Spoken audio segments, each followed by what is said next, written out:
मेरठ के प्रियांशु जैन अहमदाबाद में एमबीए कर रहे थे। चंद रोज पहले उनको वहां बेदर्दी से चाकुओं से गोद कर हत्या कर दी गई। चाकुओं से उनको गोदने वाला कोई और नहीं, पुलिस का सिपाही था जो वहां की स्पेशल टास्क में तैनात था। छोटी सी मामूली सी कहासुनी हुई। जब वो बाइक पर जा रहे थे और वो सिपाही कार से जा रहा था, वो रफ ड्राइविंग कर रहा था।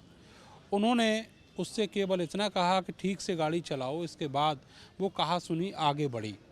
उन्होंने उस घटना को, उस विवाद को वहीं छोड़ा और प्रियांशु अपने साथी के साथ बाइक पर आगे बढ़ गए। लेकिन अगले 2 किलोमीटर तक प्रियांशु को चेज किया गया और उसके बाद दोनों हाथों में चाकू लेकर उस सिपाही ने सरेआम प्रियांशु को चाकू से गोद डाला। उनकी मौत हो गई।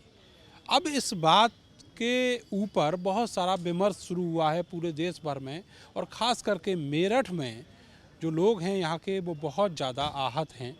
प्रियांशु के लिए रोज़ कैंडल मार्च निकल रहे हैं, शोक सभाएं हो रही हैं। इसके अलावा बहुत सारे शहर के जो शहरी हैं वो इसलिए दुखी हैं कि उनके बच्चे भी बाहर अलग अलग प्रांतों में पढ़ाई लिखाई कर रहे हैं, तो उनकी सुरक्षा को लेकर सरकार की ओर से कोई ऐसा स्टेप उठाया जाए जिससे उनकी सिक्योरिटी एकदम बंदोबस्त बढ़िया हो। मगर अभी तक सरकार की ओर से कोई आवाज़ नहीं आई है। दूसरी तरफ वो इंसाफ की मांग भी कर रहे हैं। आरोपी सिपाही को गिरफ्तार कर लिया गया है। वो हरियाणा का रहने वाला था। लेकिन सबसे बड़ा सवाल ये है कि इस पूरे मामले को गैर इरादतन हत्या की धाराओं में दर्ज किया गया है। परिवार के लोग और मेरठ के शहरी ये मानते हैं कि उसने इंटेंशनल मर्डर किया। 2 किलोमीटर तक प्रियांशु को चेज किया, उसके बाद उसकी बेदर्दी से हत्या कर दी। मेरे साथ कुछ लोग मौजूद हैं जो आज यहाँ पर सुबह से अनशन कर रहे हैं। ये अनशन पूरे दिन रहेगा। रोहित जाखड़ जी हैं मेरे साथ। सर, ये बताइएगा कि ये घटना कितना बड़ा चिंता का सबब है और इसको लेकर आप किन मांगों के साथ यहाँ अनशन कर रहे हैं? ये बड़ा दुर्भाग्यपूर्ण है कि योगी जी के प्रदेश के बच्चे को मोदी जी के गृह प्रदेश की पुलिस के कर्मी द्वारा हत्या कर दी जाती है। और हत्या ये रोड रेज का मुकदमा नहीं है, ये इंटेंशनल मर्डर है। इंटेंशनल मर्डर इसलिए है कि कहासुनी होने के बाद उस बच्चे को 2 किलोमीटर चेज़ किया गया। चेज़ करने के बाद उसको मल्टीपल स्टैबिंग की गई, दोनों हाथों से चक्कुओं से मारा गया। और ये विभत्स हत्या है।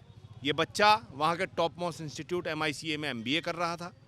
और ये आज हमारे बच्चे यहाँ से और बाहर प्रांतों में पढ़ने जा रहे हैं। कल भी घटना हुई है, एक पुलिसकर्मी द्वारा बच्चों पर गोली चला दी गई। अहमदाबाद में कल ही MBBS में पढ़ता हुआ छात्र रैगिंग के दौरान मर गया। ये हो क्या रहा है? और ये हत्याकांड करने वाला अगर पुलिसकर्मी हो तो जिम्मेदारी और बढ़ जाती है।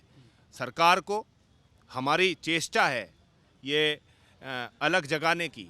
मौन की गूंज बड़ी होती है, इसलिए हम यहाँ क्रमिक अनशन मौन में बैठे हैं, इसलिए कि ये गूंज कभी ना कभी तो प्रधानमंत्री जी के कानों तक जाएगी और इस बच्चे, इस जैसी घटनाओं में एक विशेष कानून बने। ये रोड रेज की आंखों चश्मे से ना देखा जाए। ये पूर्ण रूप से विभत्स हत्या का मुकदमा है। ट्रायल डे टू डे चले, फास्ट ट्रैक कोर्ट में मुकदमा हो, महीने भर में इसका परिणाम आना चाहिए और ये नज़ीर बने देश में। पुनः कोई ऐसी चेष्टा ना करे, ऐसे आवेश में आके ऐसी घटना को ना पुनरावृत्ति करे और किसी और माँ बाप का प्रियांशु ना मरे, किसी मेरठ का होनहार बेटा ना मरे। इसलिए हम यहाँ बैठे हुए हैं। शोक संपन्न परिवार अपने घर है। ऐसा होनहार बच्चा, किसी का बच्चा वैसे ही हत्या हो जाए तो भी दुखद होता है। एक होनहार बच्चा जो अपने क्षेत्र का मान पूरे राष्ट्र में और संसार में फैलाने की तरफ चल रहा हो, ऐसी स्थिति में उस अकेले परिवार का इकलौता बेटा मारा जाए, तो इससे बड़ा दुख किसी परिवार के लिए क्या हो सकता है? अच्छा, आप क्या मानसिकता मानते हैं वो सिपाही जो एक स्पेशल टास्क में पुलिस की तैनात है और उसके बावजूद भी वो रोड पर इस तरीके की दबंगई दिखाता है, मर्डर कर देता है? ये कानून का इकबाल समाप्त हो चुका है। ऐसी घटनाएं कि लगातार देश में बढ़ती जा रही हैं और ये घटनाएं उस ड्रग्स पेडलिंग का भी हिस्सा हैं। हो सकता है ऐसा नशा जो शराब से लेके से अलग है, सूखे नशे की तरफ देश का युवा, देश के लोग बढ़ रहे हैं और ये इसकी उपलब्धता बड़ी सुलभ हो गई है। इस सुलभ उपलब्धता के खिलाफ भी हमारी मांग है, देश की सरकार, प्रदेश की सरकार, जो ड्रग्स पेडलिंग हो रही है, ड्रग्स कार्टेल हैं, इनके खिलाफ एक बड़ी मुहिम छेड़े और इस देश के युवाओं को, इस देश के भविष्य को बचाने का काम करे। जो नशा, सूखा नशा, गांजा, अफीम, कोकीन जैसी ड्रग्स सुलभता से उपलब्ध हैं और स्कूलों के इर्द गिर्द बिक रही हैं, तो प्रदेश और देश की सरकार क्या कर रही है, कानून का इकबाल कैसे कायम होगा, ये देखने की ज़रूरत है। लगातार ऐसी शिकायतें मिल रही हैं। हमारा अनुरोध है देश के प्रधानमंत्री जी से, गृह मंत्री जी से, उत्तर प्रदेश के मुख्यमंत्री से कि इस घटना का संज्ञान लें। ये छोटी घटना हो सकता है, हत्याएं रोज़ होती हैं, अखबारों में रोज़ पढ़ी जाती हैं, लेकिन ये घटना बहुत बड़ी घटना है। ये घटना इस देश के भविष्य और इस देश के लोगों की माँ बाप के चिंता का सबब है। अगर माँ बाप चिंता में होंगे, कौन अपने बच्चे को बाहर भेजेगा पढ़ने के लिए? क्या देश की सरकारें आने वाली पीढ़ियों को शिक्षित और बड़े संस्थानों में पढ़ने के लिए ना भेजें, ऐसा बाध्य करना चाहती हैं? तो क्यों नहीं इस पर बड़ी कार्रवाई होती, ऐसी कार्रवाई हो जो देश में नज़ीर बने, कानून का इकबाल कायम हो, निर्भया कांड की तरह इसमें धाराओं और कानून का ऐसा समायोजन हो, नया कड़क कानून बनाया जाए कि रोड रेज की घटना पूर्ण रूप से विराम लगने की तरफ जा सके। चलिए, आपने कहा कि जो ड्रग्स है वो आसानी से उपलब्ध है और उसकी एक नज़ीर ये भी है कि अलग अलग जगहों पर आप देखेंगे बड़ी तादाद में हमारे देश में उसकी बरामदगी भी हो रही है। सेंट मैरी स्कूल है मेरठ का, बड़ा प्रतिष्ठित स्कूल है, प्रियांशु जैन उसी के छात्र थे। उसी स्कूल के पुरातन छात्र एनुद्दीन शाह साहब हमारे साथ यहीं पर अनशन पर हैं। सर, बहुत मन दुखी है और चूँकि आपकी जो भावनाएं हैं वो इससे भी समझी जा सकती हैं कि आप भी उसी स्कूल के छात्र रहे हैं, तो ये जो पूरी घटना है इसको आप किस तरीके से देख रहे हैं और क्या आपकी डिमांड्स हैं? मेरे लिए तो मेरी फैमिली का लॉस है और इसलिए भी है क्योंकि हालांकि वो बच्चा बहुत जूनियर था हमसे, लेकिन हम जब भी पुरातन छात्र की तरफ से स्कूल में खेलने जाते थे, ख़ास तौर से 15 अगस्त में, वो फुटबॉल का बहुत अच्छा खिलाड़ी था प्रियांशु, तो वो हमने उसके साथ कई साल मैच खेले और हमारी फैमिली के मेंबर की तरह था। हर बच्चा जो सेंट मेरीज़ में पढ़ रहा है या पास आउट है वो एक्स मेरिन एसोसिएशन का मेंबर भी बना लेते हैं हम उसे, हमारी फैमिली की तरह होता है। दो बातें देखिए इसमें निकल के आ रही हैं। एक तो बात मेन जो ये है कि गवर्नमेंट ने अपने सर्वेंट को, जो पुलिसमैन गवर्नमेंट का सर्वेंट होता है, उसको बचाने का प्रयास कर रही है कल्पेबल होमिसाइड में ये मुकदमा डाल के। मैं समझता हूँ ये क्लियर कट मर्डर का केस है। इसमें जो है भारतीय न्याय संहिता जो नई बनी है उसके तहत जो भी नंबर्स बदले गए हैं, मर्डर का केस इसमें रजिस्टर होना चाहिए। पहली डिमांड हमारी ये है। दूसरी डिमांड जो अभी रोहित भाई ने कहा कि ऐसी प्रवृत्ति के लोग पुलिस में आ रहे हैं जिनका जो स्पेशल फोर्सेस में भी हैं पुलिस के, चाहे STF हो और भी, अभी भी पकड़े गए थे, यहीं के लोग पकड़े गए थे राजस्थान में डकैती डालते हुए। तो पुलिस रिफॉर्म होना चाहिए, प्रकाश सिंह कमेटी की जो सिफारिशें हैं वो लागू होनी चाहिए और फोर्स में साइकोलॉजिकल स्क्रीनिंग भर्ती करने से पहले करनी चाहिए कि वेदर एक आदमी जिसको हम पुलिस फोर्स में ले रहे हैं या आर्म फोर्सेस में ले रहे हैं वो रेडी है ये रिस्पॉन्सिबिलिटीज़ अदा करने के लिए या नहीं। मुझे नहीं लगता कि ये जिसने ये ऐसी जघन अपराध किया है, ऐसा कत्ल किया है, वो बंदा फौज में या पुलिस में होने के ये भी चीज़ें सामने आई हैं कि उसकी जो आपराधिक प्रवृत्ति है वो कुछ और मामलों में भी पहले रजिस्टर हुआ है। इसीलिए मैं ये कह रहा हूँ कि स्क्रीनिंग भर्ती करने से पहले होनी चाहिए हर आदमी की जो पुलिस में भर्ती होना चाह रहा है कि वेदर मेंटल मेकअप उसका है ये रिस्पॉन्सिबिलिटी लेने के लिए या नहीं।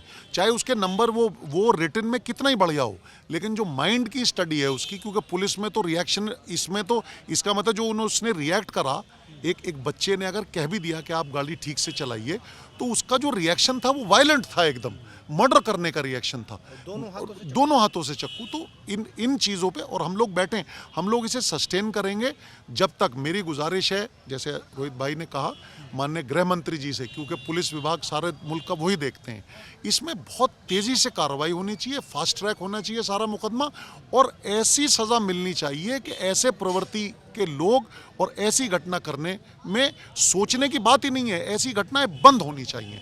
हम इसीलिए बैठे हैं और हम बैठे रहेंगे।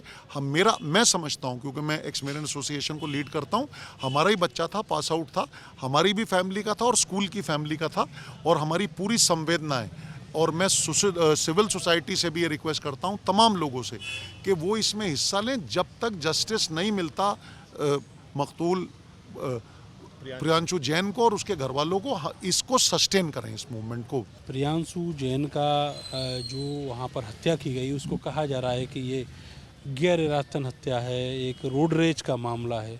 इसको किस तरीके से आप लोग देखते हैं? आज आप यहाँ अनशन के लिए आए हो। देखिए, प्रियांशु मेरठ का बेटा है और मेरठ के लोगों को उस पर अभिमान था, उस पर गर्व था। एक नौजवान की इस तरीके के हत्या कर देना, ये अपने आप चिंता का विषय है। गुजरात में जहाँ तक ये बात रोड रेस की बताई जा रही है, अगर 2 किलोमीटर तक कोई पीछा करता है और पीछा करने के बाद उसकी हत्या कर देता है, तो ये साफ साफ जाहिर है कि उसकी मंशा क्या रही होगी, उसका मोटिव क्या रहा होगा। 2 किलोमीटर कोई ऐसे ही पीछा नहीं करता, तो उस पर गंभीर धारा में मुकदमा तो उस पर लिखा गया है, लेकिन उसका जल्द से जल्द पुलिस को जांच को आगे बढ़ाना चाहिए। आज जो ये लोग बैठे हैं, इनको कहीं ना कहीं पुलिस की मंशा पे शक है, इसलिए हम लोग यहाँ बैठे हैं, क्योंकि मर्डर सीधे सीधे मर्डर का केस है, तो उसको कार्रवाई होनी चाहिए। और मुझे लगता है प्रियांशु को न्याय तभी मिलेगा, इसीलिए हम लोग यहाँ इकट्ठा है। निर्मम तरीके से हत्या कर देना, एक परिवार का बच्चा चला गया, एक उसके घर में सिर्फ उसकी बहन है यहाँ पे, तो पढ़ाया लिखाया उसको, मेरठ के इतने अच्छे स्कूल में वो पढ़ता था। आज सारे लोग यहाँ बैठे हैं, तो बड़ा दुख का क्षण है हमारे लिए, लेकिन उसके न्याय की लड़ाई हम लोग लड़ेंगे। इसी अनशन पर एक प्रियांशु के साथी हैं जो क्लासमेट रहे हैं उनके, वो भी बैठे हुए हैं फिलहाल यहीं मेरठ में, वो वकालत करते हैं।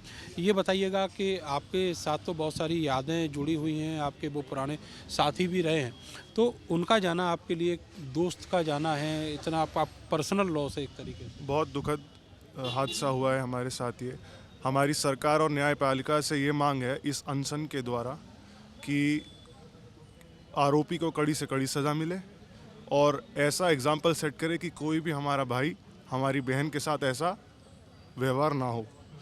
मेरी उनके प्रियांशु के परिवार से और उसके सारे दोस्तों से ये प्रार्थना है कि अपने आप को ऐसे कठिन समय में अपने आप को हौसला अफजाई करें और सरकार हमारे साथ मिलकर सरकार और न्यायपालिका से मांग करें कि स्पीडी जस्टिस का प्रबंध हो। तो एक घटना जिसको केवल रोड रेज बताया गया, बेसिकली वो एक घटना जानबूझकर इरादतन की गई एक हत्या थी, लेकिन अब जो गुजरात की पुलिस है वो उस आरोपी को एक दूसरे एंगल से बचाने की कोशिश कर रही है। इसीलिए अब जो मेरठ के लोग हैं वो आवाज़ उठा रहे हैं प्रियांशु जैन के इंसाफ के लिए, और अब लगातार अनशन और जो दूसरे आयोजन हैं इसी तरीके के, उन सब का जो सिलसिला है मेरठ में लगातार चल रहा है। कैमरा सहयोगी सानू के साथ मैं नरेंद्र, भारत समाचार, मेरठ।